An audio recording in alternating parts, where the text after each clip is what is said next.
Let's go live now to a regular on this program, Liberal MP and member for Casey, Aaron Violi. Aaron, the Treasurer, when he released the mid-year budget update, said a lot of the spending, which we're seeing in place this year, but also over the forward estimates, is inevitable spending, like indexation of pensions, Medicare and so on.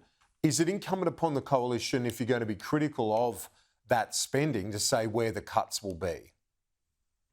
Well, great to be with you, Kieran. I mean, it's more spin from this Treasurer. Everything is someone else's fault. He has no control over it when it goes bad. When there's good results or there's good numbers, he takes complete credit for it. It's just more spin by this Treasurer. Of course, there is going to be indexation around inflation and other things, but this is the opportunity and the real leadership that's required economically by the Prime Minister and the Treasurer, which is completely failing. It's about making those tough choices and offsetting some other expenses to make sure that we're helping the RBA governor and bringing down inflation. This government has got the foot to the floor on the accelerator, while the RBA has got the foot on the brake, and it's causing all the economic pain that Australians are feeling at the moment. It's just more spin from this Treasurer who, to be honest, has no answers to the challenges the Australian people face. So speaking of answers, is it now is it incumbent on the Coalition to deliver its own set of plans and costings? We will, and we have said consistently, Kieran, that we'll continue to bring forward policies to the Australian people as we get closer to the election. Obviously, we needed to see the MyEFO numbers yesterday to understand just how bad the situation was and understand the damage that the Prime Minister and the Treasurer have done. And we can now work systematically and methodically, like we have on many policies like energy, to make sure that we put alternatives and positive policies forward to the Australian people. Peter Dutton and Angus Taylor have been really clear that we will do that. We've now got the numbers to look at and show the Australian people how we can solve some of the challenges that they face and bring pressure down on inflation, and then hopefully that'll assist the RBA governor to bring rates down, which many Australians are looking for. Has there been a bit of confusion, though, around the nuclear plan? The costings released, but at the time, Ted O'Brien says that it's not a pricing analysis, so you can't extrapolate into what the power bills will be. And now we're being told it's 44% cheaper power bills. So Ted and the Coalition have been very clear with the modelling, the independent modelling by Frontier Economics, that over the lifetime of the transition, that will bring, the comparison is a reduction in 44% in the overall cost of the transition. And we're talking about a very complicated system, the biggest transformation to net zero that we've ever gone under as a global and a modern economy. And so we need to look at the long-term cost of what the transition is, but also the short-term cost. And what we saw last week was, over the long term, the nuclear, renewables and gas strategy that the Coalition have put forward will bring the prices down over 44%.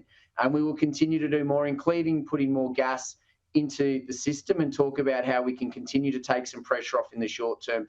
As politicians, so often, Kieran, we're criticised for saying we only focus on the short term, we only look at the next 3 years, we don't take a long-term view. What the Coalition have been doing systematically and methodically over this term of government is have a mature national conversation about the long-term benefits of nuclear energy, while also knowing that we need to continue to look at the short term. We're doing both at the same time. We're going to continue to release more policies as we get closer to the election to show the Australian people that we can play a positive and constructive role in helping the challenges that they face every day.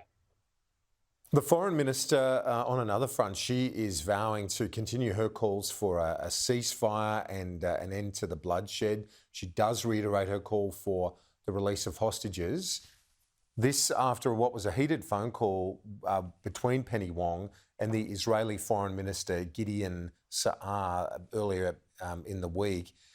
This is something where I know the Coalition believes we should be stronger in support of Israel, but if you look at what the UK, Europe and others are doing, the Albanese government is more in line with those nations, still allies of Australia. Well, the Albanese government isn't in line with our closest ally, the United States, when it comes to this, and it's really disappointing reports to read about the words and the confrontation verbally between the Foreign Minister of Australia and Israel overnight. I mean, let's be honest. Just last week, Penny Wong compared Israel to China and to Russia, two dictatorships that are trashing the rule of law. Israel has been and continues to be a great ally of Australia. It is a strong democracy in the Middle East. As Peter Dutton has spoken about previously, there are many Australian lives that have been saved that Peter's talked about. He knows personally terrorist attacks that have been thwarted through the intelligence of the Israeli government. They've been close allies of ours. We need to be stronger in standing up and supporting Israel as they have the right to defend themselves, as they seek to get the hostages back. And we see this continual rise in anti-Semitism, as we talked about last week in Australia, and we need to do more to combat that. And showing strength and solidarity with Israel is a key part of that as well. So it's really disappointing to see those reports overnight.